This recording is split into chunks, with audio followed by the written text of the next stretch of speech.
Right? Hacker is an ass. I try, as I'm getting into my old age at 39 years old, try not to let things bother me. Just know that I'm ultra soft. And he doesn't shy away from opinions. See Baker Mayfield throw 4 passes, but I get to see this homeless guy return a ball for a touchdown.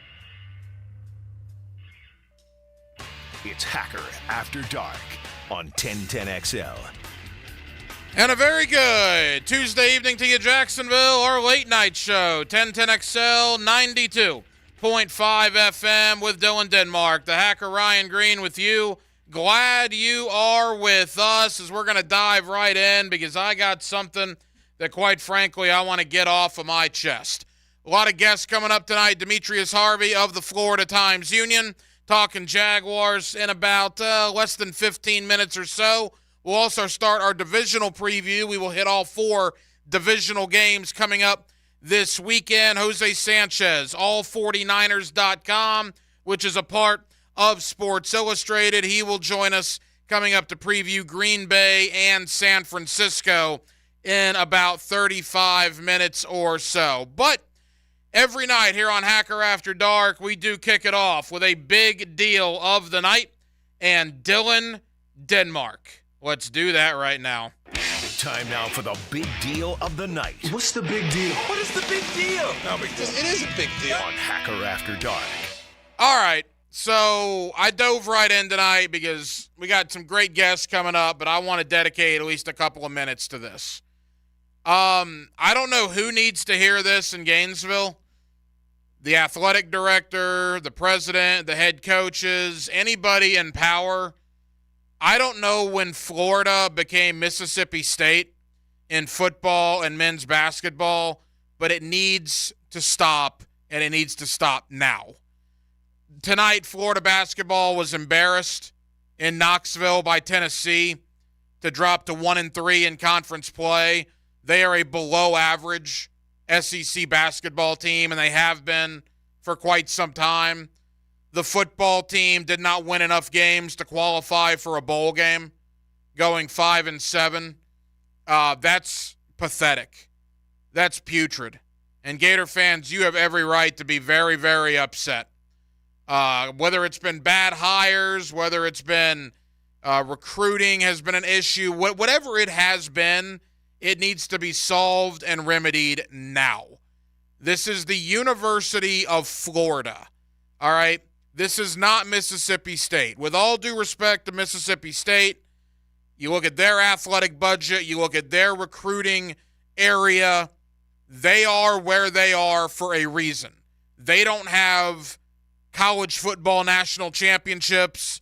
They don't have college basketball national championships. The University of Florida does. 2 basketball titles, 3 football titles. There's not a lot of schools that can say that. And it wasn't that long ago, 15 years ago, that they were on the top of the mountain of both sports. And they not only have plummeted off the top of the mountain, they're down somewhere in the valley amongst the muck of the Southeastern Conference. They are a below-average SEC athletic program when it comes to football and men's basketball. You don't go to bowl games. You don't qualify for the NCAA tournament.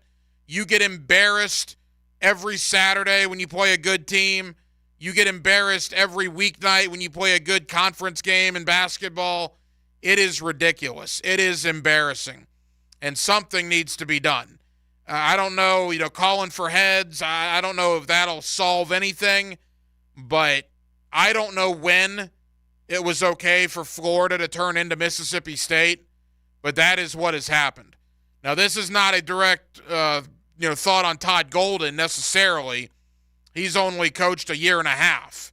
This isn't a direct reflection on Billy Napier necessarily. He's been there 2 years. But good heavens, man. I mean, you just rattle off the SEC teams in football and men's basketball when you combine them that you rather have than Florida. Obviously, Georgia. Obviously, Alabama. Obviously, LSU, obviously, Missouri, obviously, Ole Miss, obviously, Tennessee. Should I go on? It is putrid in Gainesville right now when it comes to those two sports. People should be embarrassed by the product they're putting on the court and by the product they're putting on the field. And when you combine those together, it is a problem. Again, a team like Mississippi State, why am I going after them? Well, look who's in charge in Gainesville right now. All right? Mississippi State does not have the recruiting budget, does not have the resources, does not have the facilities necessarily, does not have the heritage, does not have any of that in either sport. And they are as good, if not better, than Florida right now in both of them. And that is unacceptable. So, again, Gator fans, I've seen your complaints on social media. I've seen my buddies that have texted me that are just like over it. And watching that game tonight, look, Tennessee's better than Florida. There's no shame in losing in Knoxville the way the Gator basketball team did earlier. But they did not belong on the court with Tennessee. Tennessee beat the crap out of them. And Florida hasn't won a basketball game in Knoxville since 2014. This isn't Rupp Arena, all right? This isn't Cameron Indoor Stadium. They haven't won a game in Knoxville since 2014. That's unacceptable. Florida is a middle-of-the-pack, below middle-of-the-pack SEC basketball program. And that was fine in the mid to late 90s when Spurrier was dominating on the football field. But when you combine an awful product, not going to a bowl game football team, with an awful product, not making the NCAA tournament basketball team, and you lump them together, they got problems. It is a sad state of affairs at the University of Florida right now when it comes to football and when it comes to men's basketball. And you, Gator Nation, deserve better. I've given you grief for not being patient with certain people down there, but it's ridiculous what those two programs have turned into. From on top of the world 15 years ago and being the only school that has ever held the football title and the men's basketball title in the same umbrella in the same year, to now you can't even make a bowl game on the gridiron, and you have missed the NCAA tournament in back-to-back years, and you get flat out embarrassed like you did tonight in Knoxville. Pathetic. Absolutely pathetic. And the University of Florida is better than that. The University of Florida deserves better than that. And there is no way people should be satisfied with the Florida Gators become nothing more now than the Mississippi State Bulldogs. And with all due respect to Mississippi State, I'm not sure if their programs right now are not better than Florida on the football field and on the basketball court. Absolutely ridiculous. And heads need to start rolling if things don't change very, very quickly. 641-1010 on the text line, designed by Lifetime Enclosures. With Dylan Denmark, the hacker Ryan Green with you. Denmark, quickly, you're an alum. Am I being too harsh? I mean, I'm fired up at what I saw in the basketball court tonight. To be honest, I really don't care about any other sport other than football. Football is the one that drives everything. I mean, I like baseball and track just because, I don't know, those are my niche sports that I pay attention to outside of football. But, I mean, football drives everything. And, I mean, I was talking about this with Graham the other day. I've told you, I've said it on the air, I don't think Billy Napier's the guy. I don't think Florida's ever going to win at a high level with Napier.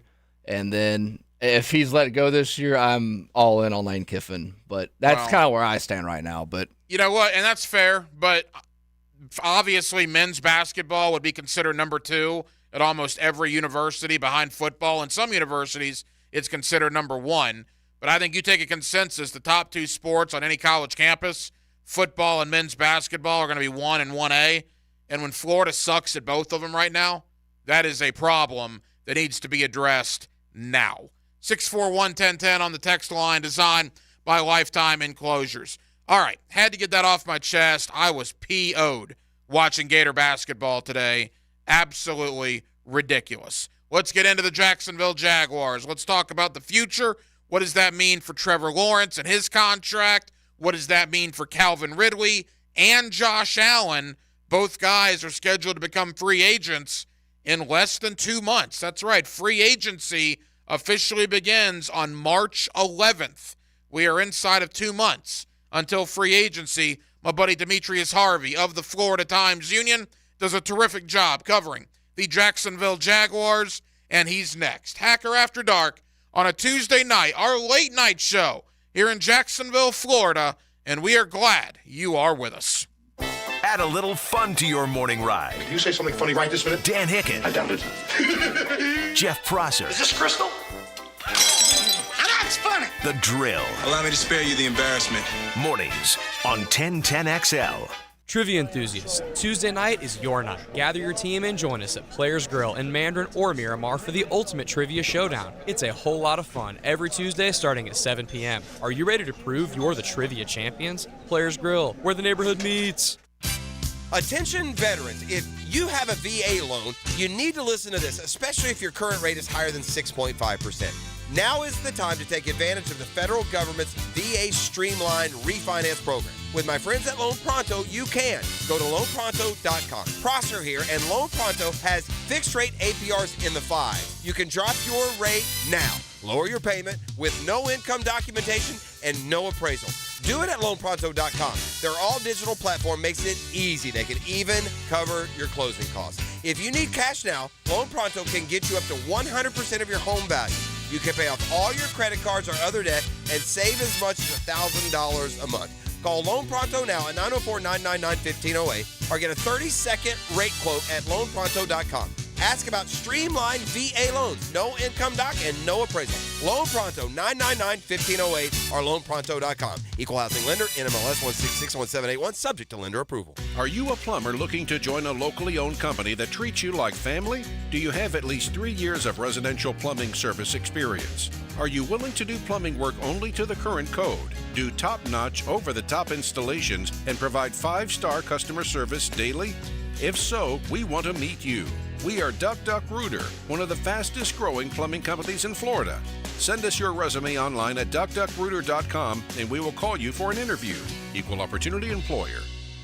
Some of those old injuries, they begin to creep up and things begin to start hurting again. I finally got to the point where I'm like, I can't just wake up and know my knee's going to be bothering me and push through this on a daily basis. Old football injuries can't keep former college and pro football player Bobby Carpenter down. So he decided to check out the all-natural regenerative pain treatments at QC Kinetics. I was fortunate enough to obviously sit down with QC and kind of understand your body still has the ability to heal in it. We just need to give it a little bit of a boost. Exactly. QC Kinetics concentrates your body's own healing agents in your painful hips, shoulders, knees, or back. Everyone can say, well, you need to replace this or replace that, but it's no surprise to see people being willing to try this first, especially when it has such great results. QC Kinetics treatments take place the same day right in the office. No downtime. Call today for your complimentary consultation and see if you're a good candidate. Call QC Kinetics, 904-274-5522. That's 904-274-5522. 904-274-5522. Everyone agrees that playing quarterback is the hardest thing to do in sports, yet it's the one thing that everyone says they could do. Denny Thompson is the Quarterback Whisperer. Friday mornings on The Drill. Brought to you by Tyson Sound and Security. Register Sausage. And George Moore Chevrolet. For lost or broken keys or nearly any make and model of vehicle, call 722-1111 for Instant Keys. Instant Keys. You don't have to go to the dealer. Instant Keys comes to you.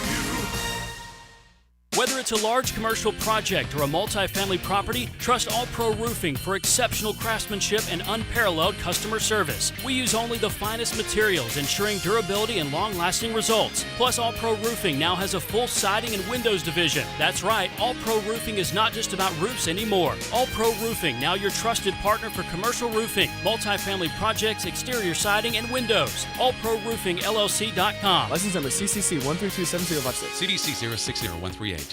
Start your new year off healthy and get screened at Ackerman Cancer Center with on-site imaging, including whole-body MRI, PET and CT scans, and mammography. Early detection is key. Visit AckermanCancerCenter.com. Hey, this is David here with Royal Pest Services. Do you have that room in the house that is just too cold in the winter and just too hot in the summer? To learn about our pest-rated insulation, visit RoyalPestServices.com or call 886-2847. New and pre-owned firearms are always in stock at Beach's Jewelry and Pawn in Jacksonville Beach. Want a new sidearm or rifle? Brands like Kimbar, Smith & Wesson, Sig Sauer, and Beretta. No lines, no hassle. Beach's Jewelry and Pawn in Jacks Beach. Mark Watson with Hardball Creative. Youth sports are getting back into full swing, so you know what that means. Custom Yetis so dads can keep their beer or sodas cold. Check them out at hardballcreative.com. Hardball Creative. Hardball does it all. Family owned and managed for 20 years, Hidden Hills Golf Club boasts a unique and welcoming golfing atmosphere. Visit us at hiddenhillsgc.com to book your next round on our Arnold Palmer signature course. You'll be glad you did. Lauren Brooks here from Mayport CNC Fisheries. Want the freshest seafood in town? From mahi to tuna to scallops to oysters. Mayport CNC Fisheries is in Atlantic Beach. Do what I did. Go enjoy Mayport CNC Fisheries. 1010XL is presented by Farah & Farah, exclusive injury law firm of the Jacksonville Jaguars. Protecting you and your family. Call 396-5555. Jacksonville. Let's ring up another guest on the All-Pro Roofing phone line. Back here on 1010XL and 92.5 FM in the city of Jacksonville. We are glad you are with us. The NFL playoffs in full swing. Pretty bittersweet watching last weekend's action, knowing the Jaguars basically only need to win one more game in their last 6, and they would have been in. Obviously, that is not the case. Last week, we talked about what happened. This week, now we're turning the page about what needs to happen to avoid a collapse like that from ever happening again. With that, Demetrius Harvey of the Florida Times-Union does a terrific job covering the Jacksonville Jaguars, and he's with us here on 1010XL. Demetrius, how we doing? I'm doing all right. How about yourself? Demetrius, we're good. We took a break last week because we both had to decompress, I think, from the biggest collapse in franchise history. Just a quick thought, man. It's the first time I've had you on since the Tennessee game. You cover the team every day. I mean, it was an amazing fall from grace. Yeah, amazing is sort of one way to put it. I don't think anyone saw it coming, and I know you guys have already talked about this ad nauseum.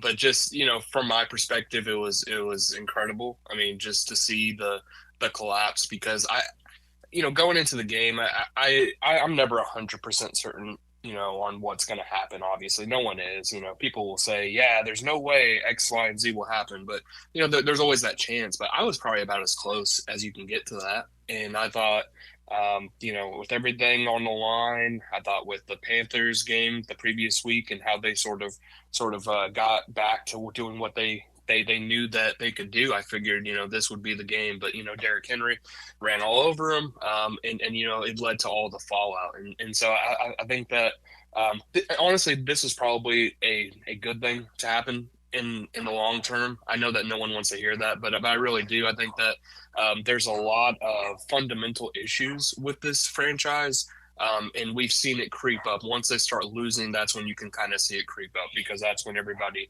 sort of comes out of the woodwork. And I think that's sort of what we are seeing right now, and sort of the direction the franchise is headed. I guess my question, Demetrius, they fired 10 coaches last week, including defensive coordinator Mike Caldwell. Well, what if Ridley catches that ball with 2 minutes to go and runs into the end zone, and they get the 2-point conversion, and they find a way to win the game in overtime, and they actually are division champions? I mean, are all those coaches still here? Was that going to happen regardless? Because it happened less than 24 hours after that game. I mean, was that a knee-jerk reaction? What's your take on all that?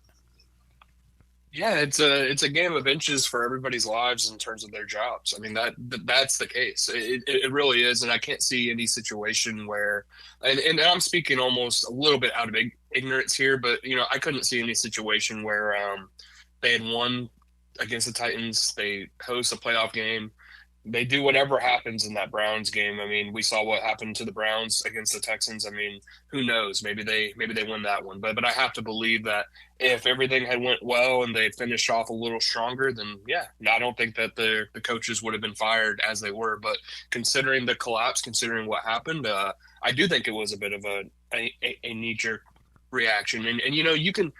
If they want to come out and say it wasn't, then that's fine. But when Doug Peterson comes up there and says, hey, I haven't really, gotten all into the what's next. And, those are something that I'm going to be, deciding on, at some point, starting to talk to people. And when you ask him about those coaching staff changes, and then, 3 hours later, I barely even can leave the Miller Electric Center, and all of a sudden all the coaches are being fired. So yeah, it was a knee-jerk reaction, at least from everything that we've seen. And it was something where, clearly that collapse could not allow for everybody to stay. And so, he decided, obviously he's not going to go after his side of the team. So, go after the defensive side of the team. That's just how I read it.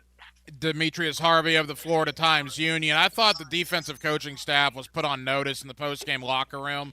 Look, when a team captain like Andrew Wingard has microphones in front of him and a camera, he obviously knows what he's doing. He knows what he's saying is going to have some weight.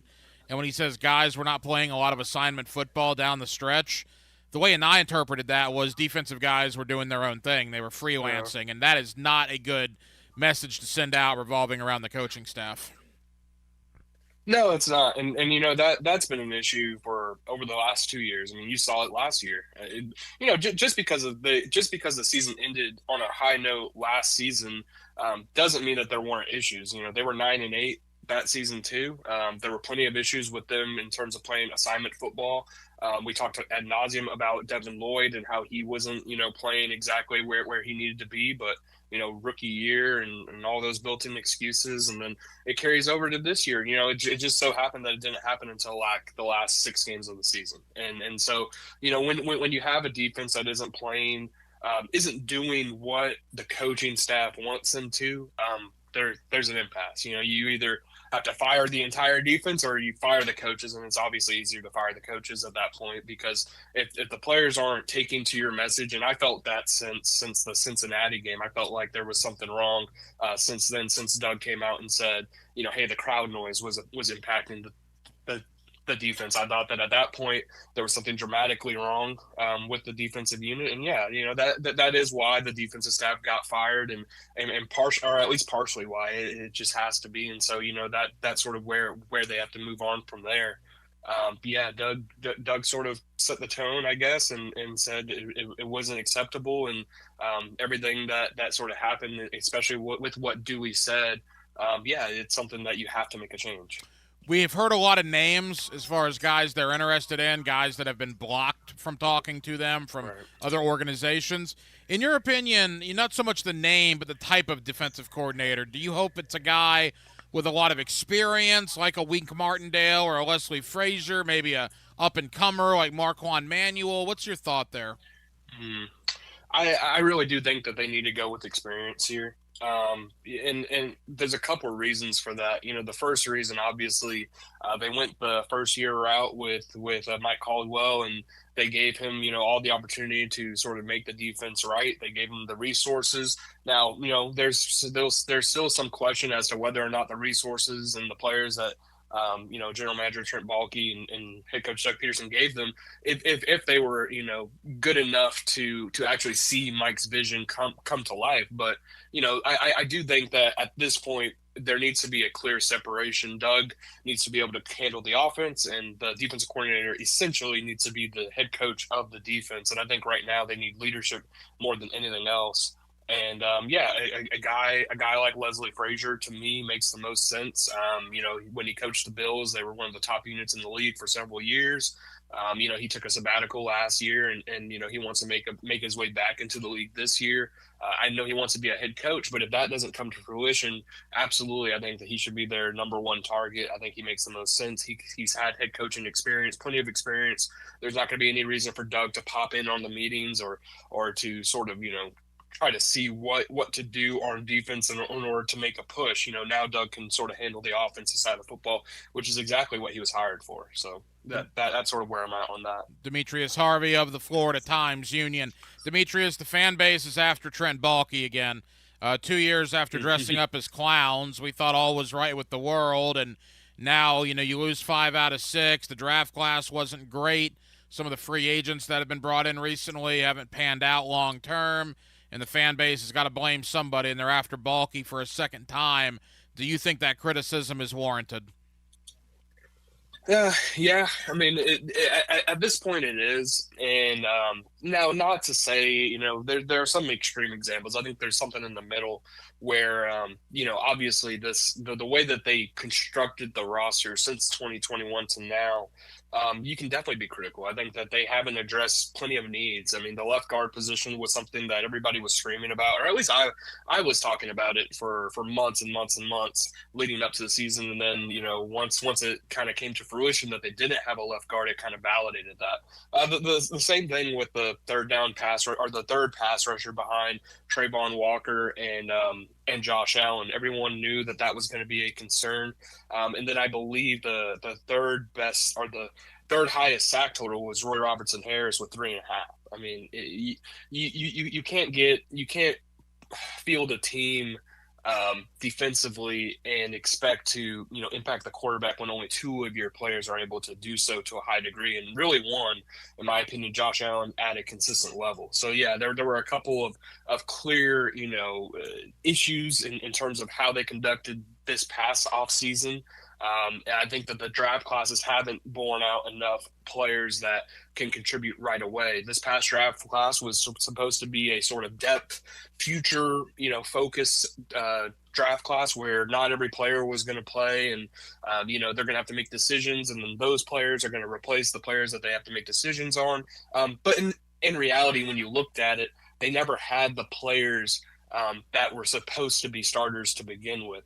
Guys were not going to be playing at this super high level to begin with. They needed to make sort of, changes before you step on the field and not, see how it works.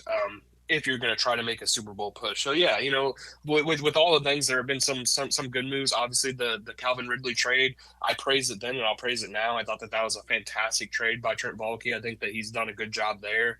I thought that obviously he did a good job with his wide receiver group in general.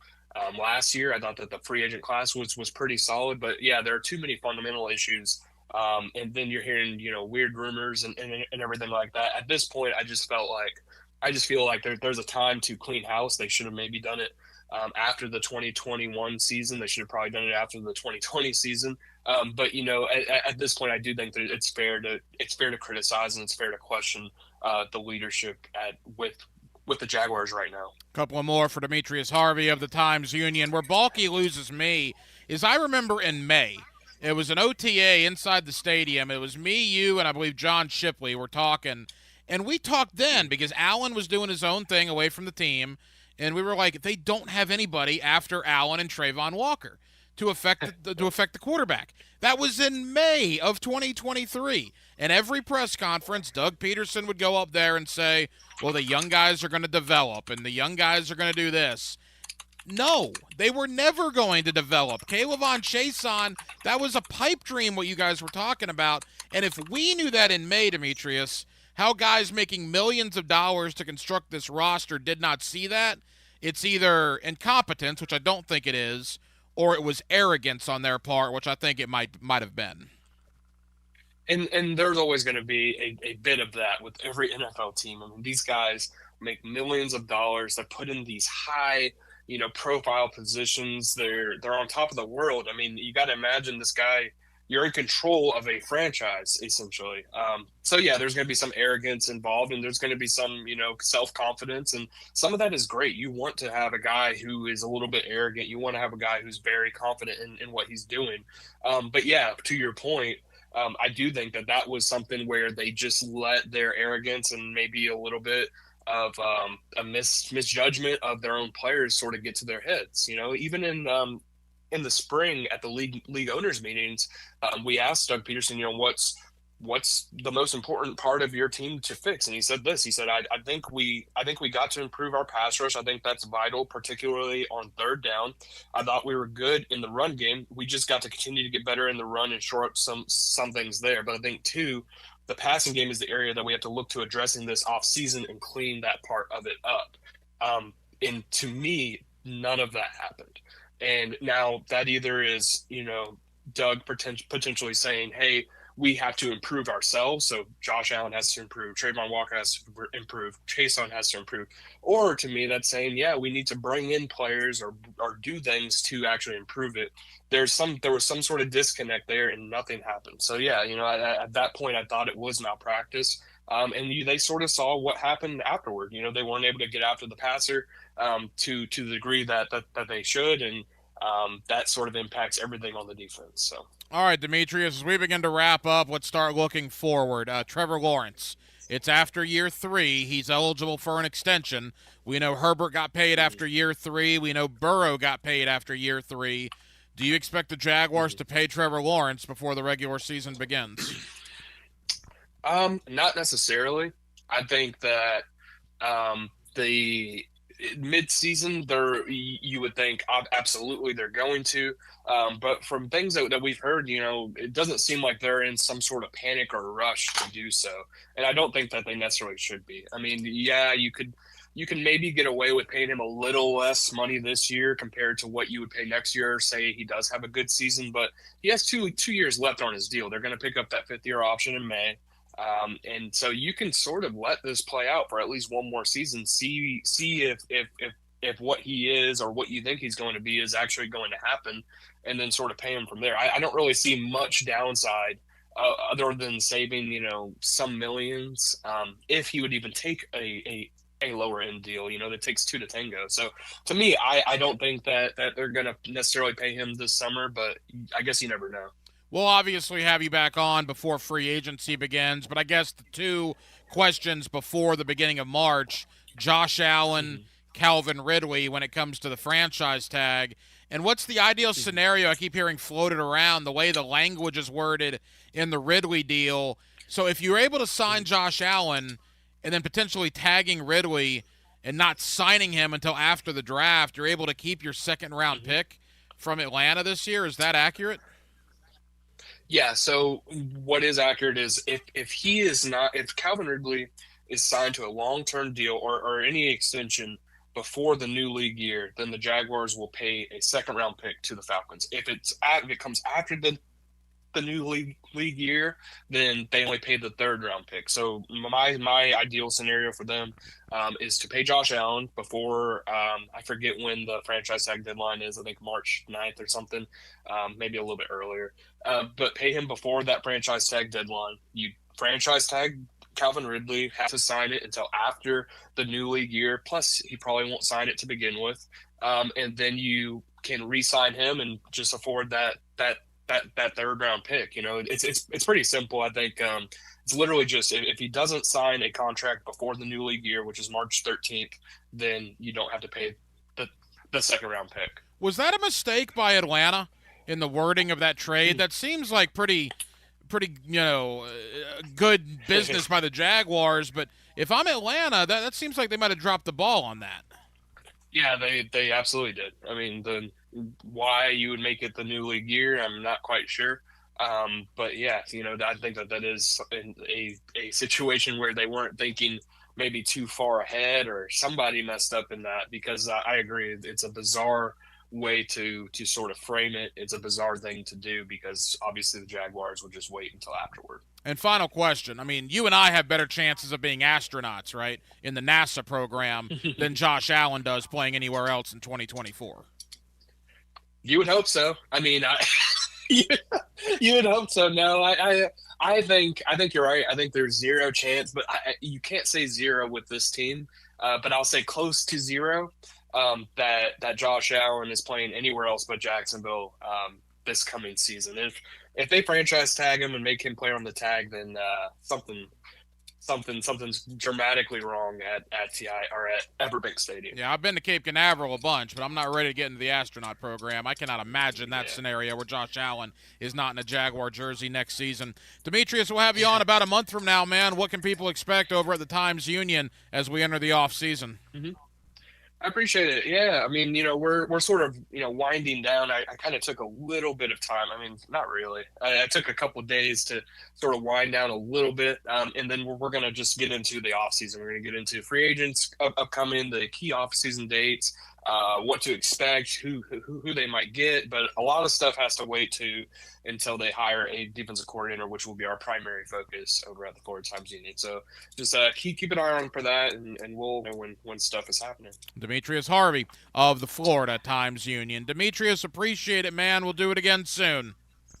Appreciate you guys. There you go, Demetrius Harvey here with us on Hacker After Dark, and we certainly appreciate him joining us as frequently as he did this year. There are still 8 teams remaining in the National Football League divisional weekend. We will talk to each and every game that's going to be played, somebody that is a part of that game, but beginning tonight and going the rest of the week here on Hacker After Dark. And we begin with San Francisco and Green Bay. My guy out in San Francisco is Jose Sanchez, all49ers.com. That's a part of Sports Illustrated.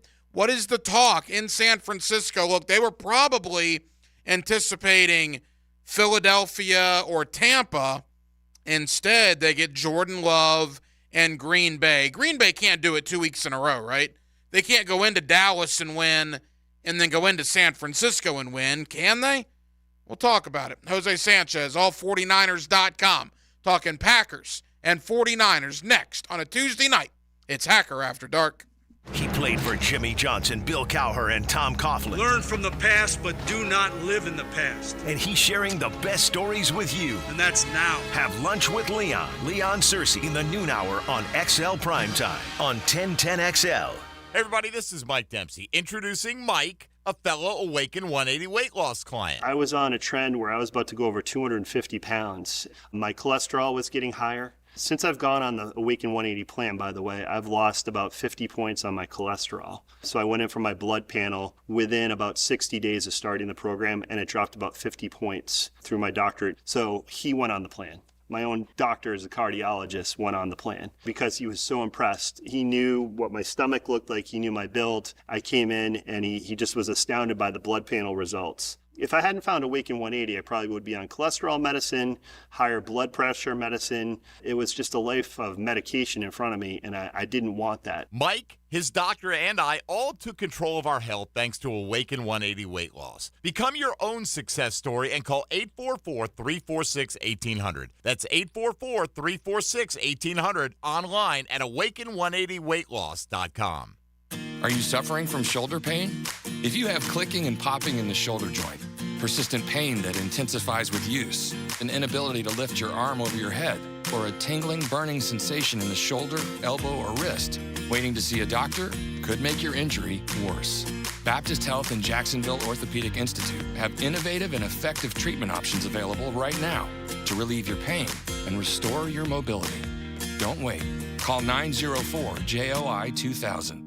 Start your 2024 off right. Join the Jacksonville Business Journal in partnership with Fifth Third Bank and Franklin Street for the 2024 Economic Outlook, January 24th. It's an afternoon dedicated to the latest information, including national and regional trends impacting our economy. You'll hear updates from Jeff Korzenik, Fifth Third Bank's chief economist, and Tony DeSisto, Franklin Street's COO. And you'll have a chance to network with business leaders from our community. Learn more and get tickets at jbjevents.com. Unleash automotive excellence at Osteen Volkswagen of Jacksonville. Osteen Volkswagen is not just about cars, it's 27 years of family-owned operation and community. Visit Osteen Volkswagen today on Phillips Highway and at osteenvw.com. This date in sports history is brought to you by Southeast Orthopedic Specialists. On January 16, 2019, Steph Curry becomes the first player in NBA history to hit 8+ three-pointers in 3 consecutive games. The Bulls are back in town and taking over Jacksonville. Get ready for bull bucking mayhem at VyStar Veterans Memorial Arena, February 23rd and 24th. U.S. Border Patrol PBR Jacksonville is bringing the city 2 nights of bull riding action, featuring the most electric 8 seconds in sports. Come see the toughest sport on dirt at VyStar Veterans Memorial Arena, February 23rd and 24th. Get your tickets today at PBR.com or Ticketmaster. Hey folks, Hicken here. Now that your kids and grandkids have gone home and the decorations are coming down, I bet you can see it's time to get those carpets and sofas cleaned. I'm telling you, give Zero Res a try if you haven't already. They clean the carpet, the sofa, the chairs, the area rugs, and even the tile and grout. Google them. More than 5,000 5-star customer reviews. And right now, 20% off carpet cleanings, 20% off upholstery. Zero Res. You spell it forwards, you spell it backwards. Zero Res is the right way to clean. Zero Res. Ever wonder how you can transform your living spaces into captivating works of art? At First Coast Lighting and Fans, they offer a huge selection of high-quality products to match your desire for elegance, quality, and uniqueness. Visit their showroom on Phillips Highway at the Avenues and step into a world of quality without compromise. Discover the difference that locally owned expertise makes and let them help you experience the transformation from average to extraordinary at First Coast Lighting and Fans. This is Keith Catlin for Catlin Truck Accessories, and we are so blessed to be in business for over 100 years. Over 100 years of the best product and customer service means you can count on Catlin. From Roll-and Lock bed covers to Lear toppers to Cam Locker toolboxes, Catlin Truck Accessories has you covered when it comes to your truck or van. We do those too. Got a fleet of vehicles? We can outfit them all. Who can you count on? Count on Catlin. One name, one location, 100 years. You can count on Catlin. Life is about choices and the decisions you make. I'm David Robbins with Epstein and Robbins. If you're convicted of a DUI, you'll have to face severe consequences. Walking through the doors of the courthouse or appearing at a bond hearing can be extremely intimidating. Without the right lawyer, you're likely to make the wrong decision. Let our team help you make the right decisions in court. Epstein and Robbins, the right choice. Epstein and Robbins, fighting for your rights since 1975. Malfunctions in your electrical panel can lead to hazards like fire or power outages, leaving your home at risk. So leave it to the pros and Mr. Sparky. 888-8 Your on-time electrician, Mr. Sparky of the First Coast. 1010XL is presented by Farah and Farah, exclusive injury law firm of the Jacksonville Jaguars. Protecting you and your family. Call 396-5555. Jacksonville. Let's ring up another guest on the All-Pro Roofing phone line. Back here on 1010XL and 92.5 FM in the city of Jacksonville, we are glad you are with us. Divisional playoff weekend just around the corner. Of course, the Jaguars are long gone by now, but there are still 8 teams remaining, and one of them is the San Francisco 49ers coming off a bye week. They should be healthy. They should be refreshed, and they have maybe a surprise opponent that we didn't see coming in the Green Bay Packers. With that, let's go out to the state of California. My buddy Jose Sanchez covers the San Francisco 49ers for all49ers.com. That's a part of Sports Illustrated, and he's always kind enough to join us here on 1010XL. Jose, how you doing? I'm doing swell, my friend Ryan. Appreciate your call, man. I know, unfortunately, your Jaguars couldn't make it. Huh? A little bit of a disappointment, I would say. It all started with you guys, Jose. They were never the same after San Francisco came in here and absolutely beat them to a pulp. But you guys, look, let's start right there. There was a 3-game losing streak. You had the bye week. You came here to Jacksonville and absolutely destroyed the Jaguars. Do you think, Jose, that might have been the turning point? Oh, 1,000%. And I actually remember pretty vividly, like, me discussing that game with you. I wasn't even too sure if we were going to see that type of version of that Niners team, because that is when they're pretty much tapping into their true potential. Because that 3-game losing streak was like, what's going on, man? The defense is a mess. The offense is a mess. Purdy is, like, turning over the ball. And then that bye week, and I wrote about it, too, is that bye week comes at a perfect time. It's the middle of the season. It comes when you're in a 3-game losing streak. But now is the time where you can unplug. You can detach yourself from this. Like, hey, that 3-game losing streak does not matter. All those woes do not matter. Now we can unplug and then come back and be like, okay, what's wrong? What can we fix? And I think they figured that out and applied that going into that Jaguars game, and they never turned back. Because other than the Ravens game, which of course you can hang your hat on losing to the Ravens game, is the only time that's the only loss. So they really have been on like this very electric surge, and even going to that Eagles game like a few weeks after the Jaguars is when they really curb stomped also the Eagles. Is they just look formidable. Now everyone's playing like pretty much Pro Bowl, even All-Pro levels. I mean, heck, they got 5 All-Pros on the offense. So they really have turned it up a notch after that bye week. And, yeah, certainly it did start with that Jacksonville Jaguars win. You know, and it was injuries, right? I mean, the 49ers were beat up. Mm-hmm. Trent Williams missed time. Deebo Samuel missed time. I think McCaffrey missed a game in there. And it was just a matter of getting healthy, too, right? I mean, once they got healthy, they never looked back. Yeah, really the key injuries for sure was Deebo Samuel and Trent Williams. But I think also, like, yeah, them coming back obviously was a drastic help. But I think also everyone really just, they weren't making, like, the players weren't making their miscues. Like, defensively, it was always missed tackles. Some schematics from Steve Wilks, the defensive coordinator, was a little off. Like, they weren't playing into their strengths. Then offensively, Brock Purdy, he would play a good 3 quarters, but then late in the game would throw, like, couple picks a game, and it's like, what are you doing here, man? And some of these players like turnovers, but they clean all that up. Offense is not turning the ball over. They're playing more efficiently. Kyle Shanahan's been at the best as he's ever been with play calling. And then defensively, now you got the secondary playing tremendously. It's just really all just clicking all at once. Everything's aligning perfectly well. And the thing about that 3-game losing streak from the 49ers is it wasn't the fact that one or two things were going wrong. It was the fact that everything was going wrong. So the fact that everything was going wrong and they weren't necessarily, getting their head kicked in losses, that it was like, okay, that's kind of something from, an analytical standpoint. You can be like, well, because it took all that it's not a big deal. They could probably come back and give themselves a B-plus game and be fine. And even during this winning streak or during the second half of the season, starting with that Jaguars game, is they haven't played perfect game in every single game.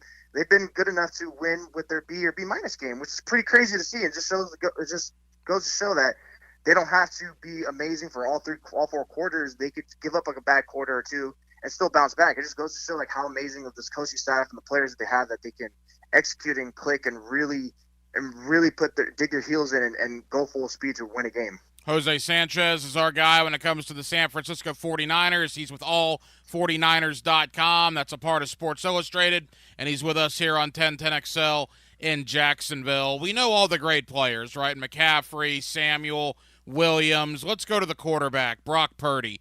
From Mr. Irrelevant to one of the best quarterbacks in the NFL, how has Brock Purdy done this? And more importantly, what's the future for Brock Purdy? Because regardless of what happens, he's getting paid pennies compared to other quarterbacks in the NFL that he's outperforming. I mean, they're going to have to address that this offseason, correct?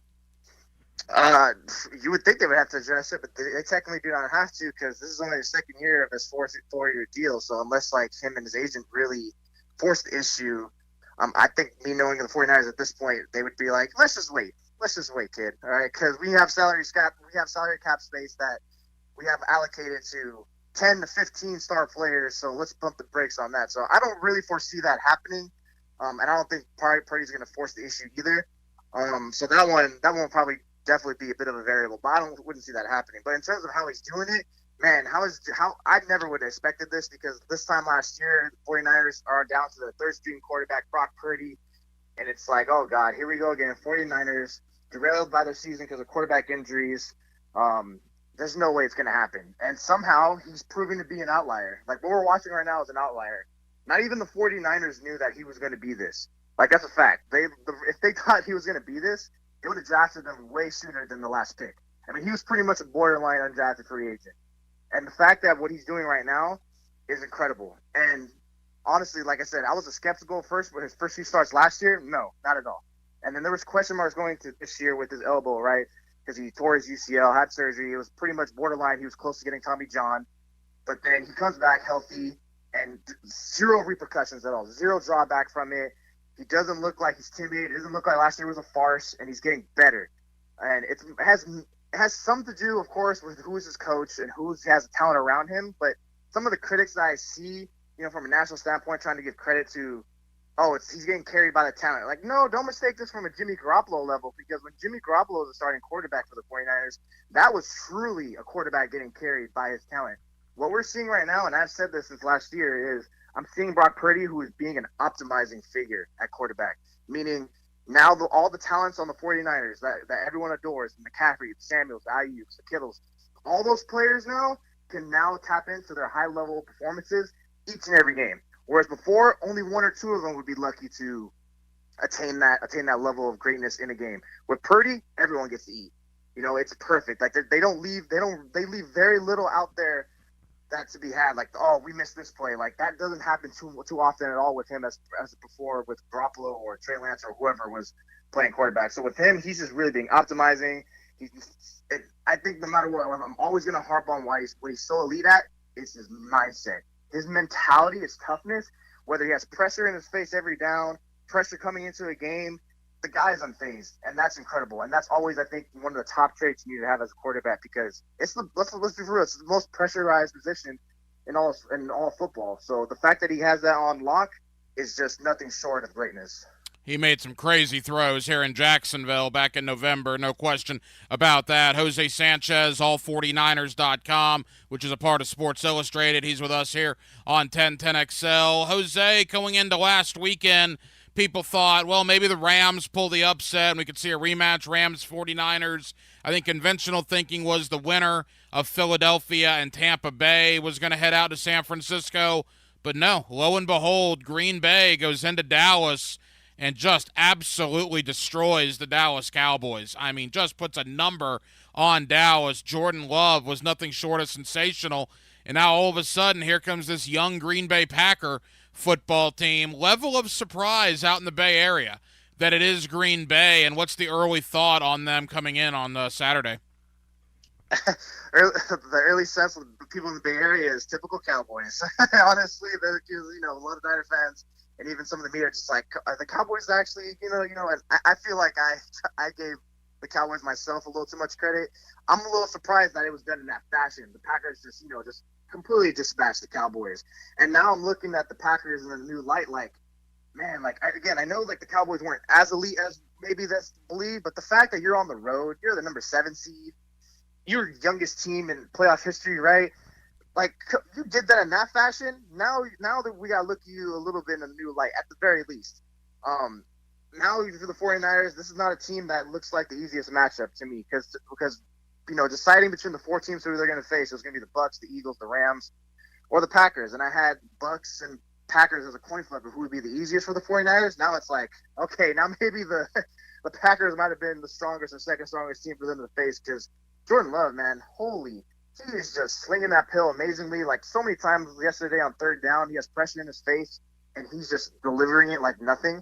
And that goes back to like, man, this guy's mental toughness and just linking me to Purdy, like all these young quarterbacks with C.J. Stroud. Like, man, the league's in good hands right now.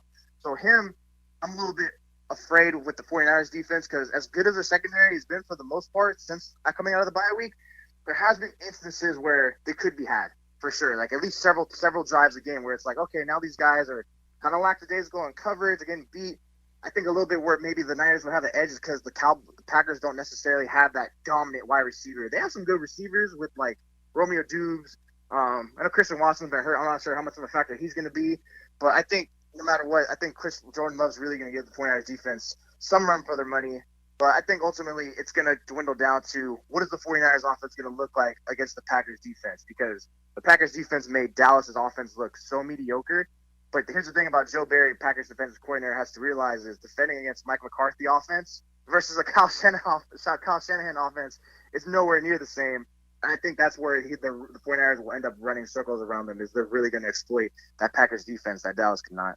Well, that's a good point, too. And, look, knowing what we do about football, you and I have watched it for a long time. I mean, yesterday was perfect for Green Bay. I mean, everything went their way. Oh, yeah. That's not going to happen 2 weeks in a row, you don't think. And now, as you mentioned, San Francisco, it was kind of a head-turning moment. Green Bay's not going to sneak up on them like maybe they did on Dallas. As we begin to wrap up, Jose, I mean, look, San Francisco, young in some spots, but let's be honest.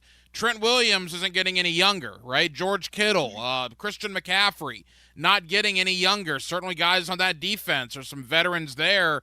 Do the 49ers, is there a sense of urgency to get over the finish line this year, knowing that some of their better players are getting up there in age?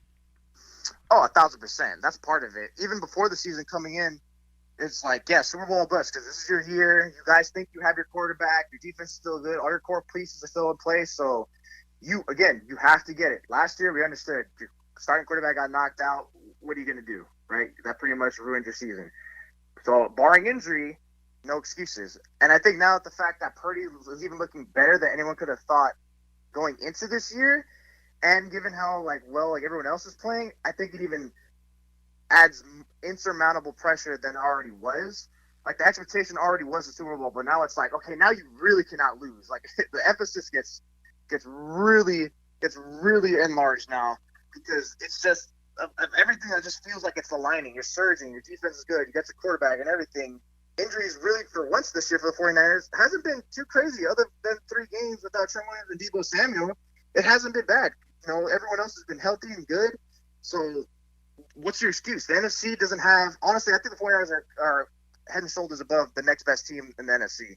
You know, and as much as I think the Packers are going to give them a fight for a good part of the game, the 49ers should win that game.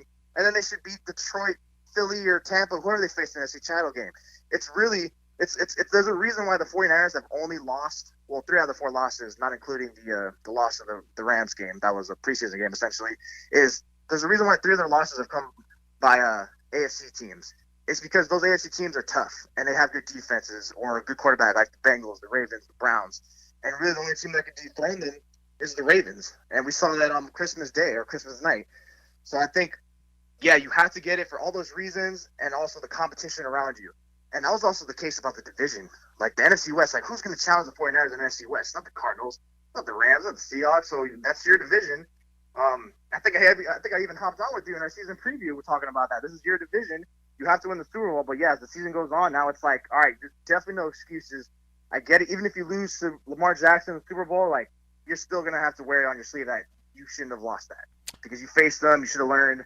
So yeah, under no circumstances can the 49ers afford to lose at any point this year. Every game the rest of the way has to win. They have to hoist the Lombardi Trophy. Anything less than that, it should be viewed as a failure, as well as a bunch of criticism coming their way. And I was going to ask you that as we wrap up. We got 60 seconds. I mean, with the way it is playing out, Dallas being out, you got home field, Detroit, at least seeding-wise, is your best competition remaining. We'll see what happens next week in the divisional round.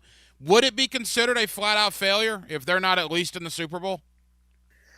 I think so. I think even if you're in the Super Bowl, it's still a failure. You just have to do it because for years now, since 2019, what does the 49ers have always needed? It's just a quarterback. And in all their playoff failures in 2019, why'd they fail? The quarterback couldn't deliver. 2021, NFC Championship, Rams, what happened? Quarterback couldn't deliver. Last year, quarterback got knocked out against the Eagles. Now it's like, barring injury, no excuses. None. It doesn't matter if he chokes. There is no lights are too bright. There is no nothing. You have to win it now. If you do not show up and win it, then you need to be slandered for the whole offseason and figure out why you couldn't take it home.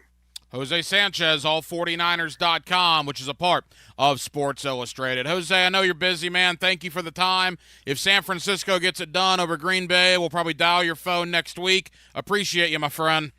Appreciate you, Ryan. Thank you so much. The Gators are here. Got it to beat the Buzzards. Florida basketball. Chop this one up for the Gators. Hear the Florida Gators all season on 1010XL, Jacksonville's Gators station. At ABBQ, they are turning up the heat this football season like no other. Picture this, 15 massive TVs strategically placed throughout the restaurant so you won't miss a single touchdown. Step into their huge outdoor area where the excitement of the game meets the fresh air. Here's the kicker, and this is a big one for me. They got the sound on blast throughout the restaurant for the whole game. Your destination for mouth-watering barbecue and an unforgettable game day. ABBQ, meet and drink with us. The new year is the perfect time to make sure that your roof hasn't been damaged after storm season. Schedule a complimentary roof inspection with Universal Roof and Contracting. And right now, get $250 off your new roof, plus flexible financing options. This offer expires January 31st and restrictions apply. Universal Roof and Contracting, proud partner of the Jacksonville Jaguars. License number CCC 057165, CBC 1258484. UniversalRoof.com. The flagship station of the Jacksonville Jaguars. WJXL FM, Jacksonville Beach. Hey, Matt Hayes here. You can't control the weather, but at Fenwick Home Services, we make sure your home is comfortable all season long. Whether it's time for a tune-up, a repair, or a system upgrade, our expert technicians will guide you to a custom comfort solution that gives you peace of mind. We are always available with same-day, 24/7 service. And to get you through the rest of the season, we are offering $50 off any repair. Plus, get comfort on your terms with flexible finance options. Your comfort is our priority. Schedule your visit online at FenwickHomeservices.com/radio. Since 2014, there's been only one official home builder of the Jaguars, Dreamfinders Homes. With quality-built homes and a speedy move-in process, we're in 20-plus communities in the best locations across Northeast Florida. Dreamfinders Homes is everywhere you want to live. So get off the sidelines, Jags fans, and get into the game. Let Dreamfinders help you navigate your home purchase and offer great interest rates. Visit DreamfindersHomes.com for all your move-in ready homes and step up your game. How many points are there on the Statue of Liberty? The answer coming up. If you haven't stayed on top of your coverage responsibilities for your family's home, you really should review it annually. Renew with confidence or call us and let Southern Oak answer your questions. We'll save you money. Our family protecting yours. Southern Oak Insurance. There are 7 points on the crown of the Statue of Liberty, referencing all 7 continents. Southern Oak Insurance. Our family protecting yours. Chronic pain can be very bossy. What do I mean? It tells you what you can or can't do. Sometimes it even has the audacity to keep you from working. I missed almost 3 weeks of work, and I was no longer able to play tennis. The pain was really debilitating sometimes. I missed Thanksgivings. Abby was ready to put the bossy bad back in her past. And that's when she discovered QC Kinetics and their non-surgical treatments for pain. QC Kinetics is the nation's leader in advanced regenerative medicine with tens of thousands of satisfied patients, people who have experienced real lasting relief without drugs and without surgery. It has just been the most life-changing, amazing experience. Not only life-changing, but career-saving. I get to continue to do the career that I love. I'm playing tennis again. Stop letting that joint pain boss you around. Start with a free consultation at QC Kinetics. Call QC Kinetics, 904-274-5522. That's 904-274-5522. 904-274-5522. Hicken here as we bid farewell to the old and welcome the new. Let's make it a year of clear vision and bright smiles. You see, Bowden Eye & Associates understands the importance of healthy eyes and clear sight. They're here to help you see the world in all its vibrant glory. Picture this, a year filled with laughter, adventure, and crystal clear vision. Routine eye exams or advanced vision correction procedures, they got you covered. Call or visit them online today to schedule your personal consultation. Bowden Eye & Associates, keeping the First Coast focused. 1010XL is presented by Farah and Farah, exclusive injury law firm of the Jacksonville Jaguars. Protecting you and your family. Call 396-5555. Jacksonville. Let's ring up another guest on the All-Pro Roofing phone line. Back here on 1010XL at 92.5 FM in the city of Jacksonville. It is a Tuesday evening, and we are glad you are with us. College football's off-season is over a week old now, but my gracious, the news that has come out in the last 7 or 8 days, from the retirement of Nick Saban to the new hire of Kalen DeBoer at Alabama. You got, obviously, Mike Norvell with a brand-new contract in Tallahassee, and you got some big-time quarterbacks, including Cam Ward, saying no to the NFL and yes to the Miami Hurricanes. Let's get into all of it with my buddy Brent Beard. You see him locally on First Coast News. You get him weekly here on Hacker After Dark. Mr. Beard, how are you, my friend? Well, it's going to be an interesting week here with a lot of cold weather. Listen, I have learned not to complain about the cold weather with it being 90 degrees here about, 7 months of the year. It's different. People got to be careful. I get all that, but at the same time, for what you and I do every day, nothing stops it doesn't hack. I mean, they're just for the first time, we truly have a non-ending cycle of transfer, coaches, NIL, that frankly, the blessing and the curse of that is it's not a real good system, but for folks like us and other avid sports fans, you end up covering it every day and checking the Twitter feed multiple times a day. Yeah, there's no doubt. And to that point, it's been 52 days since the Florida Gators played a football game. But they've been in the news almost every day in those 52 days. It's a long 7.5 weeks already, but it certainly doesn't feel that long. All right, you are an Alabama guy. Your brother does sports radio in Alabama. You are an alum of the University of Alabama. Brent Beard, your reaction last week when Nick Saban, in the middle of the afternoon, just up and decides, you know what, the greatest college coach ever, I'm done. I'm retiring. It's over. That day, he was on the coach's teleconference. The rest of the day, he was calling assistants to fill in some of the voids in the staff. And then about 4 o'clock, he was walking into a meeting with players. And I think this meeting was pretty routine in a lot of ways. What crystallized for him at some point, and it had to, he got some coaches that he talked to about coming and joining the staff.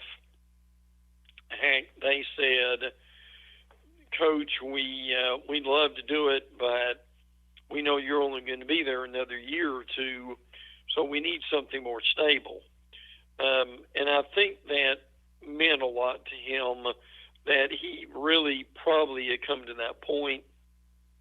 And amazingly, he actually admitted that when he was walking into that meeting at about 3:55 for the 4 meeting, he said 5 minutes before I had yet to make up my mind what I was going to do. So that was interesting to say the least. But let me give this a local flavor here. You and I were around, and you and I covered Bobby Bowden. And the problem there is, as great a coach and legend as he always will be, we both know that his tenure at Florida State did not end well. They were not recruiting the way they needed to. They certainly were not developing players the way they needed to. And fortunately, he decided to go, and we both know he really wanted another year even when he went. So the point of that is, Saban did not want that to happen, not only to him but also to the program, and that frankly is why he retired. Probably 3 to 5 years before people thought he would.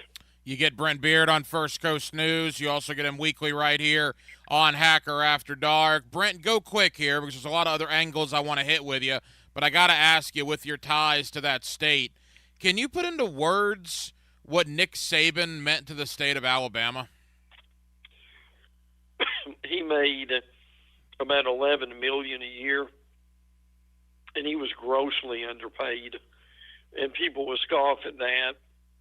But when he started, Alabama had about 23,000 students, and now they've got like nearly 40. Now, I know that they didn't all come for football, but some of them did, and they wanted to have the experience. But it is unbelievable the number of people who will say forever that in some form or fashion that he changed their life by being there and having that much success. So we really don't even have enough time to get into all that, but it was immeasurable about what he did for not only the football team, but the university, and frankly, the state of Alabama in general. Yeah, I mean, again, I don't think you can put into words. He's obviously the greatest football coach in college that we've ever seen, and then it's so much more than that when you talk about, like you said, the university, the city of Tuscaloosa, all the businesses that have thrived because of Nick Saban being there. I mean, you got to think about all of that. Now life after Saban begins, and it's Kalen DeBoer. Look, you never want to be the guy that follows the guy. And you never want to be the guy that follows Nick Saban. So good luck to Kalen DeBoer. And Brent, I'm curious, man. You know, look, good coach, very little ties to the southeastern part of the country. Brian Harsin was a good coach.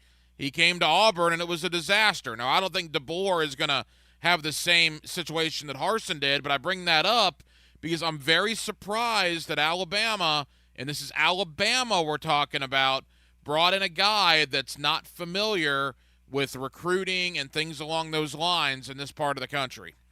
Well, this is also typical of a Greg Byrne hire, being the AD at Alabama. He does think out of the box, and what he said was, and he's right, is one of his other out-of-the-box hires was Nate Oates the Bama basketball coach, who's done extremely well.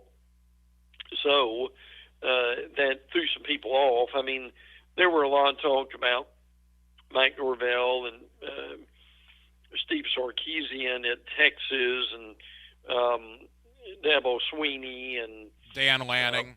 And others. Dan Lanning was the first that they had some interest in, but there was just something special about DeBoer. And the reason I don't think this is going to be another Mike Dubose, who is the disaster after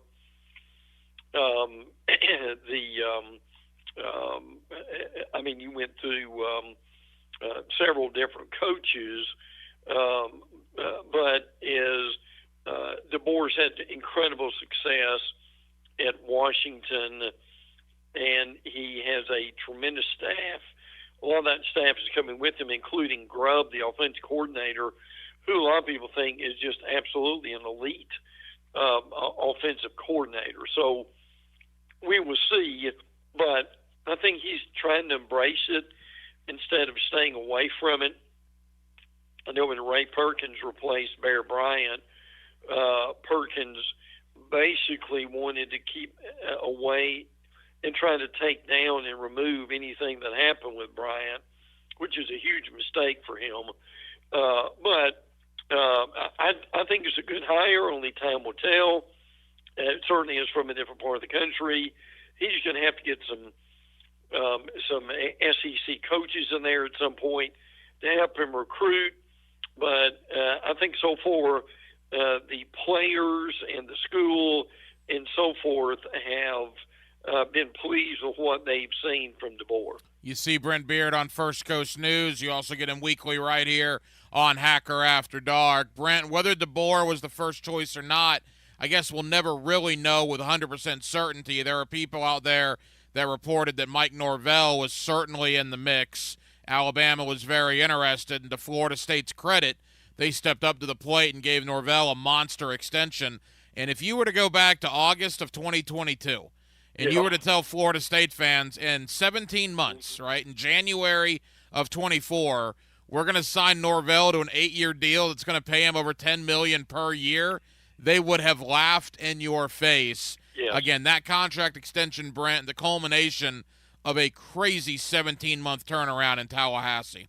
Yeah, it really was. And listen, you and I remember the time where there were some of the players that were audibly speaking out against him in the public, and we really were wondering at that time, would this last much longer? But it certainly has, and Norvell has really worked out a deal that is going to keep him there for quite some time.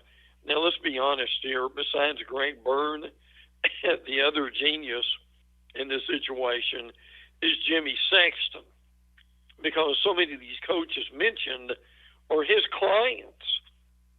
So not only did he get Alabama a coach, but he also got his other clients a big raise. Steve Sarkisian and Mike Norvell among them. So Florida State's just in a different area right now. They're still getting out of the league. That's coming. We might have an announcement on that in the next few months or less. But for the here and the now, except for the Ellis Atkins suspension of 3 games of this year with the level 2 violations. A lot. Rodell Williams from Alabama's landed at Florida State. Richie Leonard from Florida has come there now. DJ Lundy is withdrawn from the NCAA portal. Sean Murphy of Alabama is visiting. Dennis Briggs, their defensive lineman, has entered the portal. Terrence Ferguson from Alabama is committed. So you get the point here. Not only did he get a raise, but they've certainly had an influx of players, several of those being from Alabama. Yeah, Mike Norvell is the king of the transfer portal. Every year Yes. he does it, and he's doing it again here in 2024. Couple of more for Brent Beard here on 1010XL and 92.5 FM. Brent, as we make the turn for home, 2 final questions. Number 1, as I mentioned, 17 months ago, Florida State fans would have laughed at you, saying Norvell was going to get that sort of extension. If you were to tell Gator fans 17 months from now that Billy Napier would get an extension, they would probably laugh at you too. I don't think it's going to have the same happy ending in Gainesville that it had in Tallahassee, based largely on the schedule that Florida is playing. But the Norvell case is a reminder that you don't ever want to pack up ship until it's officially over. Right. And Billy Napier still has time to turn things around at Florida like Norvell did in Tallahassee. Well, like you, I hear people about Florida and run into Florida fans at the grocery store, at church, at the gym. Had a guy stop me last night at the gym, and the point that was made out of that was the record may not be that much better, but are they playing better? Are they a lot more fluid on offense? Can they stop somebody on defense? And can they just quit making dumb decisions, such as having 2 number 3s on the field at the same time? I mean, there have been some good things happen. Montreal Johnson is coming back at running back. Jalen Wiggins has committed. He's a 4-star defensive lineman. Former Texas DB Jaron Thompson has visited. Also Joshua Abdullah has also committed. I do want to say, and I don't know a lot about this, you may know more. I'm grieved that Ronald Powell has passed away, a former Gator player, an NFL player. That was certainly sad to hear. Yeah, that caught me off guard because Ronald Powell was the number 1 recruit in the country, I believe, Yes. for Will Muschamp. Yes. He came in with Dominic Easley and with Matt Elam. And Ronald Powell, unfortunately, is probably best known at Florida for tearing his knee up in the orange and blue game. Yeah. And he tore his knee up, and that really stifled his career. But my gracious, when I woke up to the news yesterday that he had passed, I don't know any of the particulars, but my goodness, what a sad, sad story. Really He is. couldn't be more than early to mid-30s, and your heart just goes out to that young man, his family, obviously, and everybody associated with him. Way too many young players who are dying lately. I think the other thing here, real quick, is the Florida's getting some interest from, in this discussion from last night with this fan, but it applies to this. His thing is, okay, they're getting guys, and I've never heard of them, but I think they can play. So my thing is, he's getting players from, and getting looks from players like from Liberty and from Tulane and places like that. And what Gator fans, I think, need to remember is you're not going to get everybody from Ohio State, Michigan, and USC.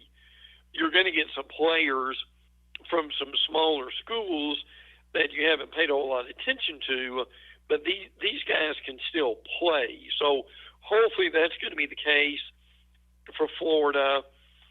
I still think they want to see more changes in the staff and maybe some bigger names, but it's not that they're not doing anything, because they are. But heck, and I'm sure you've encountered this too, some of these folks, we just don't know a whole lot about them, and hopefully they can play and they transition quickly when they get to Gainesville. Yeah, there's no doubt. There's a lot of questions about the Gator roster, particularly with that schedule they have coming up this season. Brent, final question. We got about 90 seconds. Got to go really quick here. But the quarterbacks in the state of Florida this year, you talk about where we are in college football, the Big Four, if you include UCF, well, they're all going to be transfers. Uiagalelei in Tallahassee, Mertz in Gainesville, KJ Jefferson, the Arkansas transfer, now at UCF, and Miami now getting Cam Ward, who the thought was he was going to the NFL from Washington State. He had a change of heart, NIL, I'm sure, and now goes to Coral Gables. So, my goodness, all four, Big Four in Florida, all with transfer starting quarterbacks. And Cam Ward may be the best of them all. Now, a lot of people don't know about him. I mean, he was an Incarnate Word at one point. Some people have never heard of that school. He threw for probably 10,000 yards there. Exaggerating, but not much. So, I mean, Ward's been around, and he's certainly going to be by far their better quarterback, I believe. Uiagalelei at Florida State will be interesting. Still kind of question his accuracy and his touch on the ball. Frankly, Mertz, we know, is going to be good, and Lagway there is going to be learning from him. Jefferson will be fascinating at UCF to see where that's going, but that's a good call and an astute point. Boy, we would have, heck, 5 years ago, we would have never seen that. The quarterbacks may have been freshmen coming out from high school, but we would have never seen what we were seeing today. And again, Florida, we'll see all of them. They'll play Cam Ward, they'll play KJ Jefferson, and they'll play DJU with Miami, UCF, and Florida State, all on the Gator 2024 schedule. You get Brent Beard every week here on Hacker After Dark. You also see him on television there on First Coast News. Brent, appreciate it. Last week this time, we had no idea that Norvell was going to get a massive extension and Saban was going to retire. Who knows what will happen in the world of college football 7 days from now, but we'll talk about it when it arrives, brother. Appreciate you. Well, I appreciate you too, and my final thought here is, and if Harbaugh leaves Michigan, we'll have another domino effect, won't we, Hank? That's a good point, and he met with the Chargers earlier this week, so we will certainly see what happens there. Thanks, Brent. My pleasure, bud. Take care, and stay warm too, okay? We live where they vacation. I got my toes in the water, toes in the sand. Not a worry in a world of cold beer in my hand. Life is good today. 1010XL. Life is good today. Golfers, when's the last time you played Cimarron? New ownership, improved greens, fairways, and tee boxes, a new clubhouse, interior, exterior, including the Stone and Barrel Tap House, indoor-outdoor bar, live music. Practice, learn, and play program is only $59 a month. Unlimited range balls, weekly clinic from teaching professionals. Golf every day, $25 after 2 o'clock. Whether you scratch or just like getting out with your buddies, you have to try the new Cimarron Golf Club on 210. This is your Mad Dads Update with Chapter President Donald Ford. Mad Dads is asking for good, committed men who want to be part of an organization that has been around for 17 years. We are a group that is part of the solution, not the problem. We are a group that don't stand around murmuring and complaining, but get into action and hit the streets to get the community to break the code of silence to remove the murderers off our streets. We do not require a lot of time, just willing and able bodies to get involved. We've had far too many murders this year already not to get involved. If you want to be part of this great organization, call 904-718-1649. We're looking for men, not men acting like boys. Hit me on Facebook and tell me what you think. For information about Mad Dad, go to Mad Dads Jacksonville Chapter Facebook or MadDadsJacksonville.com. The Bulls are back in town and taking over Jacksonville. Get ready for bull bucking mayhem at VyStar Veterans Memorial Arena, February 23rd and 24th. U.S. Border Patrol PBR Jacksonville is bringing the city 2 nights of bull riding action, featuring the most electric 8 seconds in sports. Come see the toughest sport on dirt at VyStar Veterans Memorial Arena, February 23rd and 24th. Get your tickets today at PBR.com or Ticketmaster. Ever wonder how you can transform your living spaces into captivating works of art? At First Coast Lighting and Fans, they offer a huge selection of high-quality products to match your desire for elegance, quality, and uniqueness. Visit their showroom on Phillips Highway at the Avenues and step into a world of quality without compromise.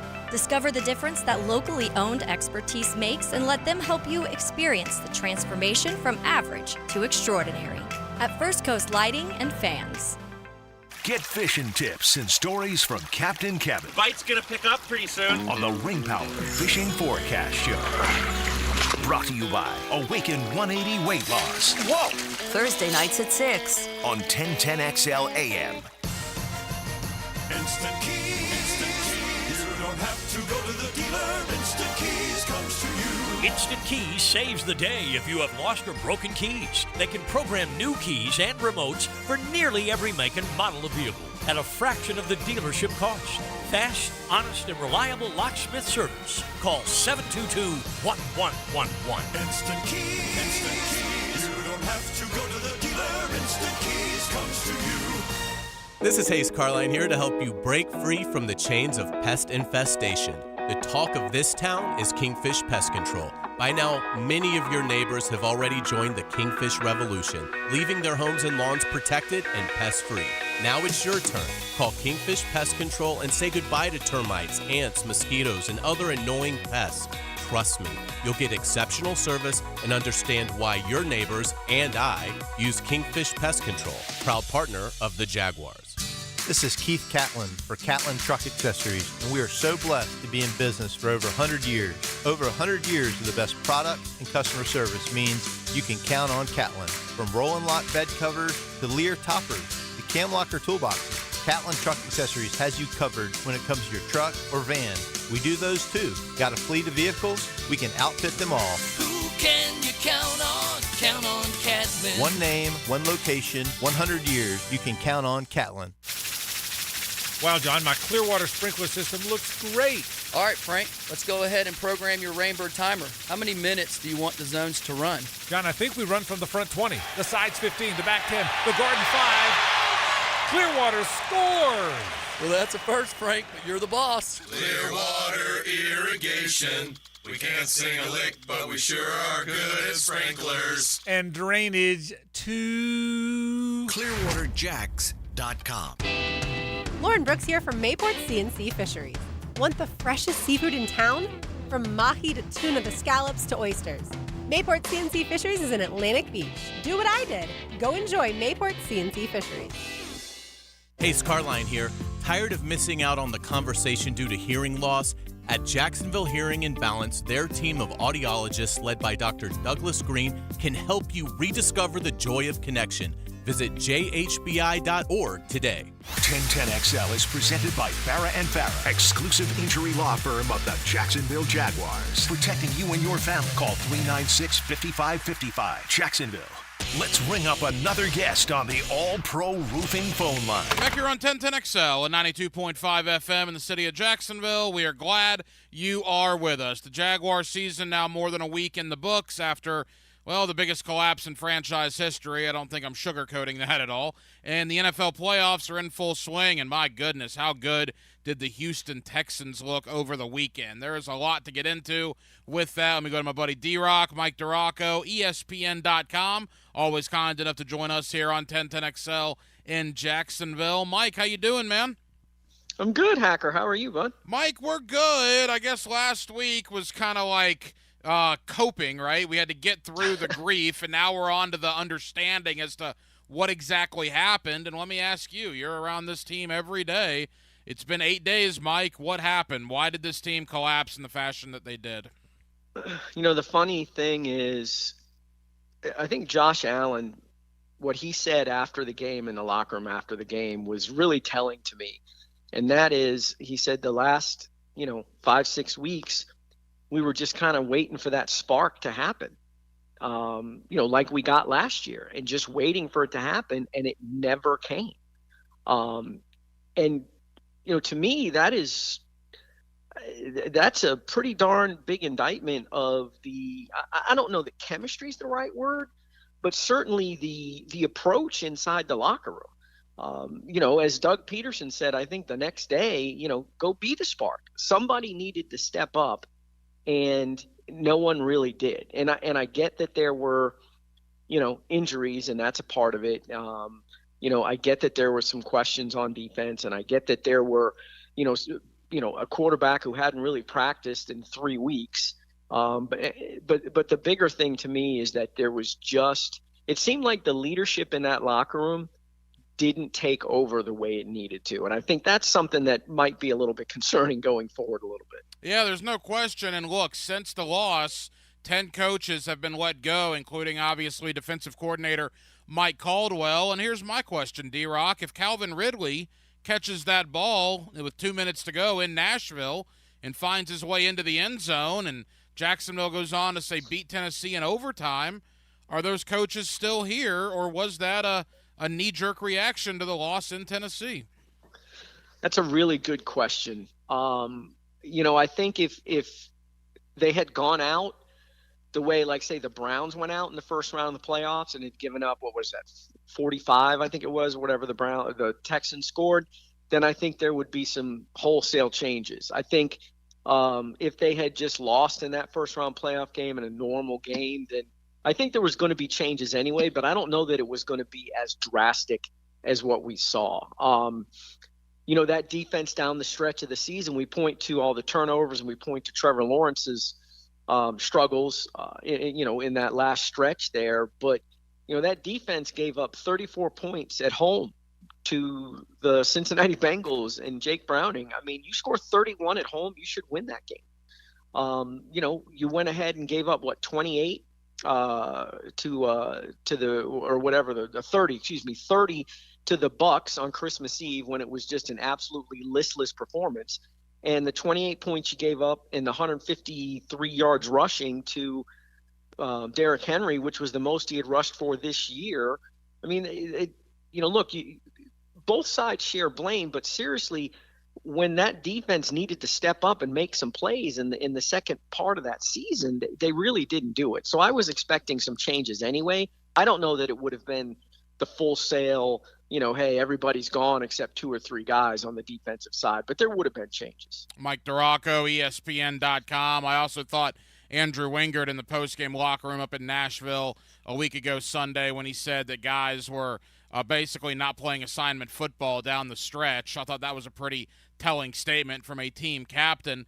Now we turn the page and get into the future, and the future is the new defensive coordinator, or who it's going to be. And Mike, we've heard a lot of names, right? We've heard names like Wink Martindale. We've heard former Gator Marquand Manuel. Not, so much to talk about a certain person, but the type of person. Do you believe it's going to be a guy with more experience on their side? Do you believe they might look at a younger up-and-comer, if you will? How do you think that plays itself out? I think it's got to be a guy that has some defensive coordinator experience. Look, Shad Khan was not happy with the way this season ended. 8-3. We were talking about this team maybe getting the number 1 overall seed in the AFC, and they just absolutely fell apart. And, the thing that we have to keep in mind here is Shad Khan's trying to get a stadium deal done. And when your team is struggling and falling apart the way it is, that's not really a good look. And I'm not saying that this is going to impact whether the stadium deal gets done or not. Most likely everything gets done. But, man, you were rolling and everything was going crazy, and, everybody was excited, and now it's just absolutely the opposite. And so I don't know that Doug Peterson has to make it to the playoffs and win 2 or 3 games next year to save his job. I don't think he's on the hot seat. But certainly, I think Doug Peterson took a little bit of a beating from owner Shad Khan. And if he's going to right this ship, he's going to have to find a guy that has had some defensive coordinator experience before and can kind of figure out what the best way to use some of these guys are. I still think Trayvon Walker's a guy that probably would benefit from rushing inside more than he does from the outside. So we'll have to see how that plays out. But if you're Doug Peterson, you need a guy. You already have an offensive coordinator who's just going into his second year. You need somebody that you can turn that defense over to and just have full trust that there's not going to be any issues and that you're going to have the right scheme, you're going to make the right calls at the right time. And I think that's why a guy with previous experience would probably be the best way to go. Yeah, Wink Martindale, Leslie Frazier, a couple of names that we've heard. In fact, Martindale reportedly coming in to interview later on this week here in Jacksonville. Mike Duraco of ESPN D-Rock, the fan base is after Trent Baalke again, 2 years after some of them dressed up as clowns to voice their frustration. You thought all was right with the world after the 2022 season. But, boy, resting on the laurels, hindsight's always 20/20, and I get it, and I think we all drank the Kool-Aid to an extent. But looking back last year and doing nothing except saying we're going to run it back, I get they couldn't go on a wild spending spree again. But, Mike, they did nothing last offseason. When your prized free agent was a kicker that Denver cut in May, that's a problem, right? I mean, you look back on that, they should have done more. Yeah, well, look, they go into this offseason with the same concerns that they went into last offseason. And number one concern going into last offseason was pass rush. Well, they waited to the 5th round to take an undersized guy out of Louisville. You know, they didn't sign any of the veteran guys that they brought in for visits later on in camp, or later on or early part of the season, or just between the end of mini camp and training camp. They didn't sign anybody. The offensive line was an issue last year, and they just decided to roll it back, and they didn't make a single change there except drafting Anton Harrison at right tackle, which the right tackle area, you had to find somebody there for sure. But that's not all the work they should have done on the offensive line. It was, I think, Gus Bradley, and I hate to bring that up because I know Jags fans don't like hearing about Gus Bradley, but Gus Bradley always would say one of the worst things that you can think as a head coach or as a player in the NFL is, I got it. I understand. I got it. And I think that's what they felt last year. I got it. We got it. We're good. You know what? We were good enough to go in Kansas City and beat the Chiefs, and we just, made a couple of mistakes here and there. Otherwise, we'd have been playing in the AFC title game. And they just expected to roll that back, like you said, and it didn't work. And now, in addition to pass rush being another question, now you're going into this offseason having to address the interior of that offensive line. If they don't make changes there, then we're going to be sitting here in the same position next year, asking the same questions. And now there's also some major questions about Trevor Lawrence, whether he likes it or not, or whether the Jags like it or not. Now it's like, well, wait a minute, is he the guy? He had that great run the second half last year, but you know what? He turns the ball over at such an alarming rate. And I know the interceptions, some of them may not be his fault, but man, the ball security and fumbles, that's got to change. And those are 3 major questions that they've got to answer in this offseason, or it's going to be another long year, because all of a sudden the AFC South, not the crappy division we all thought it was going to be. No, not with the emergence of Houston. Indianapolis darn near made the playoffs with a backup quarterback. D-Rock, you hit on 2 things there that I want to get more of your thoughts on. Number one, you mentioned Trevor. Look, I don't think Trevor should go anywhere. I'm happy he's here. I think he's the franchise guy. Having said that, I would have some real concern about paying him buku dollars this offseason. But the price of doing business in the NFL, we know Herbert got paid after year 3 in L.A., Burrow got paid after year 3 in Cincinnati, and now here's Lawrence after year 3. Are there going to be any issues if Trevor does not get a new deal prior to the start of the 2024 season? I haven't heard of any. Now, that's obviously right now at the end of the season, and, as we get further into the offseason, that kind of stuff may start popping up, but I have not heard any. And look, if you're the Jags, I don't know that you do pay him this offseason. I would honestly say, hey, look, we all struggled last year. We got to fix some other areas. Let's go ahead and concentrate on that. Trevor, you're our guy. We believe in you.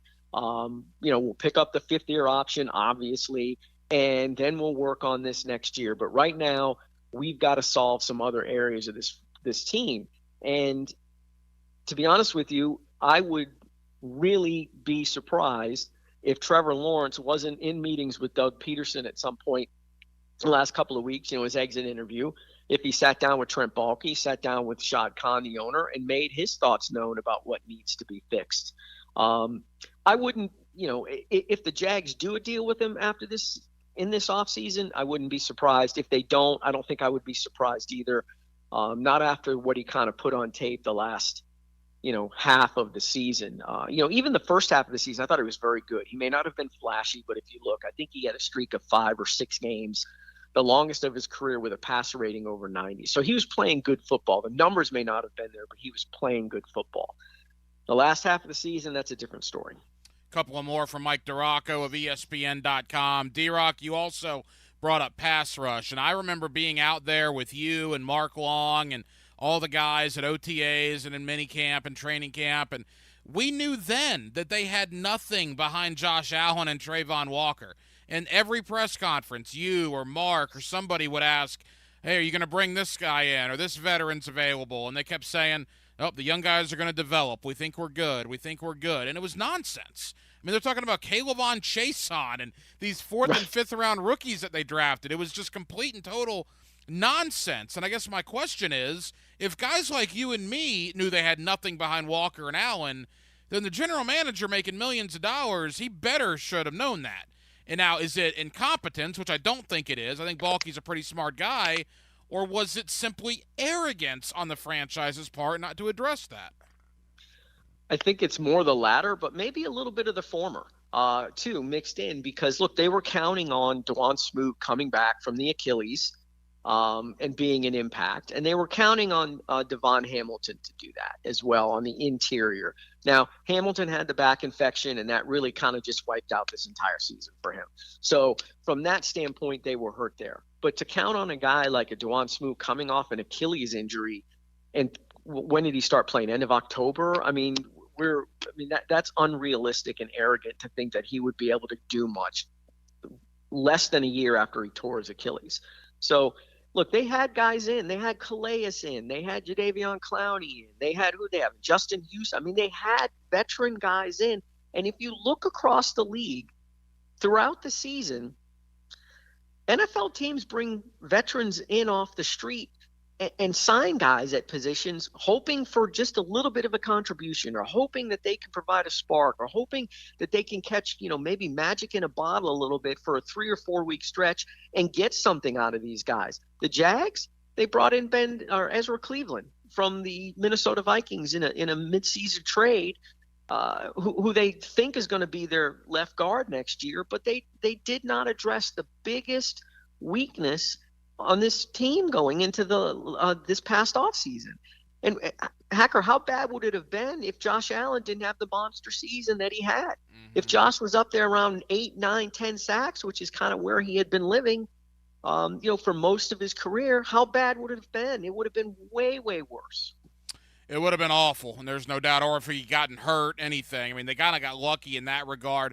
Mike, as we wrap up, 2 final questions. We'll have you on again right about the start of free agency, but clearly before then, so we're talking, somewhere mid to late February, Josh Allen, Calvin Ridley, and the franchise tag. Now, the theory I've heard out there is that the ideal scenario would be to re-sign Josh Allen and then tag Ridley, just don't sign him prior to the draft, and you won't owe Atlanta a second-round pick. You'd owe them a third-round pick. Is that your ideal scenario for what the Jaguars need to do? Yeah, but that's not what I think will happen. I think they're going to tag Josh, to be honest with you, and then try and work something out with Ridley. I just don't – I just get the feeling that there's still an element in that building of, okay, wait a minute. He has this monster year in a career year. He wasn't this guy for the first 4 years of his career. Maybe, we should see if he can do it again. And I may be wrong. I may be misreading that, but from – talking to people throughout the season inside the organization, it just seemed like that was sort of the feeling that, this Josh is more the guy that you've seen the first 4 years, and not saying he's a bad player. He's a good player, very good against the run, but not the dominant pass rusher that he was this year. So my expectation is Josh gets the franchise tag. Now, if they can work out some sort of a long-term deal with him after that point, you can pull the franchise tag back and then work on the Ridley stuff and see if you could do it that way as well. I get the feeling that it's going to be franchise tag. The very first day that Josh can be tagged, I think, is when we'll hear that they have done so. But you're right. I would do it the way you talked about it earlier. But again, I probably would have signed Josh last year to an extension, and it would have been a bargain because he would have. I would have expected Josh to have the same kind of season this year that he had, regardless of whether he got a contract last year or not, because of the guy Josh is, the kind of guy he is. So now it's going to cost them way more than it would have had they done it last year. We got 60 seconds. Is your expectation, D-Rock, that Calvin Ridley is in this team's future plans? Yes, I do think if they can come to an agreement on a reasonable number for both sides. But, yeah, they liked him. They think another year in the offense will be very, very beneficial for him and give him a fuller understanding of, some of those option routes and some of the issues that kind of cropped up this year will go away with another year in the system. The offseason really never stops for ESPN.com. Mike DeRocca, what's coming up on ESPN.com over the coming days and weeks? Yeah, I've got a big piece. I think it's running Tuesday or Wednesday about basically what went wrong this year and sort of breaking it down into several areas. A lot of it's some of the stuff that we talked about, but I delve into the injuries and, some questionable coaching decisions and some of the things that some of the players said after the final game that kind of led you to, conclude that there were maybe some, not locker room issues, but some unhappiness in there at times. Mike, we always appreciate it. Again, D-Rock, Mike DeRocca. We'll do it again around the start of free agency. Know you're busy, brother. Thank you for the time, my friend. Appreciate it, Hacker. Anytime, bud. 1010XL puts the ball in play-by-play. Kick on the way! Impeccable today. From way downtown. That ball's ripped. For play-by-play, it's 1010XL. Right now, save big at Key Buick GMC, like $15,000 off the new GMC trucks. Need some low APR rates? Key Buick GMC has them. Rates as low as 0.9% for 36 months, 3.9% for 48 months, 4.9% for up to 60 months, and 6.9% APR for 72 months. And no payments up to 90 days, that's 3 months. No payments, that's Key Buick GMC. We are professional grade, located at the corner of Southside and Gate, or visit KeyBuickGMC.com. Here's your 1010XL First Coast Community Calendar. The Hometown for Heroes Home Buyers Program helps you get your down payment and closing costs paid. Call to learn more. 574-7180. City Rescue Mission has been providing food, clothing, and love for over 70 years to the homeless in Jacksonville. If someone you know is struggling, City Rescue Mission is here to help. Learn more about the City Rescue Mission at crmjax.org. If you know someone with cancer and no insurance, call the U.S. Uninsured Helpline at 800-234-1317. The Creeks Athletic Association in St. Johns County offers a variety of sports for children 5 to 18. Learn how to get your child involved at caaleague.org. Builders Care is looking for volunteers, and there are so many ways you can help. Find out how at builderscare.org. If you're involved in a community event and you'd like us to help spread the word, find out how at 1010XL.com. Hi, this is Dave Barker. Want to grow your hair back? IHRS, right here in Jacksonville, is the only hair transplant clinic in the Southeast to offer multi-unit hair grafting and the 45-minute PRP treatments. Grow your hair back. Call now for a free in-person evaluation. 904-777-IHRS, 904-777-4477, or visit hairforme.com. Hicken here, the Borland Groover Foundation proudly presents the annual March to Get Screened 5K race and 1 mile fun run. Sunday, April 14th, the race starts at 7 a.m. under the Fuller Warren Bridge. Their mission, raise awareness about colorectal cancer and related deaths. All proceeds benefit the Borland Groover Foundation. It's a nonprofit organization devoted to building a healthy and equitable community that is free from colon cancer. Visit BorlandGrooverFoundation.com for more. 1010XL celebrates athletic and academic greatness. Listen for the High School Scholar Athlete Wednesdays on The Frangie Show. Brought to you by Southeast Orthopedic Specialists And the Plumbers and Pipe Fitters Local Union 234 on 1010XL. At ABBQ, they are turning up the heat on game day with a spread that'll make your taste buds do a victory dance. Football and barbecue always play together. I'm talking mouth-watering wings, juicy burgers, and tantalizing appetizers that'll keep your hunger in check as you cheer for your team. Come for the food and football, and stay for the teal-colored Jell-O shots, your destination for a mouth-watering barbecue and an unforgettable game day. ABBQ, meet and drink with us. Life is about choices and the decisions you make. I'm David Robbins with Epstein & Robbins. If you're convicted of a DUI, you'll have to face severe consequences. Walking through the doors of the courthouse or appearing at a bond hearing can be extremely intimidating. Without the right lawyer, you're likely to make the wrong decision. Let our team help you make the right decisions in court. Epstein & Robbins, the right choice. Epstein & Robbins, fighting for your rights since 1975. At the First Coast YMCA, you'll find much more than just a gym. We offer many ways to help you be active, reach weight loss goals, and find your inner strength while you connect with your community. Family memberships at the Y include unlimited group exercise classes, childcare while you work out, and youth sports participation. It's easy to join the Y and affordable for all. Plus, the Y is a great place to meet a new circle of friends. Visit the Y near you or online at fcymca.org. Are you looking to make a move? Whether you're buying your first home or your forever home, at Ameris Bank, we'll help you get the keys in your hand. Our local mortgage bankers will guide you through the process, from choosing the right loan to closing on your new home, and everything in between. We even offer down payment and closing cost assistance to eligible first-time homebuyers. Visit amerisbank.com/mortgage to learn more and find a mortgage banker near you. Ameris Bank, member FDIC, equal housing lender. All loans subject to credit approval. Wondering what you're going to do for dinner tonight? Southern Steer Butcher is a full-service butcher, and we grind and make sausage in-house every day. Now open in Ortega. For tasty tips and juicy breasts, choose Southern Steer Butcher.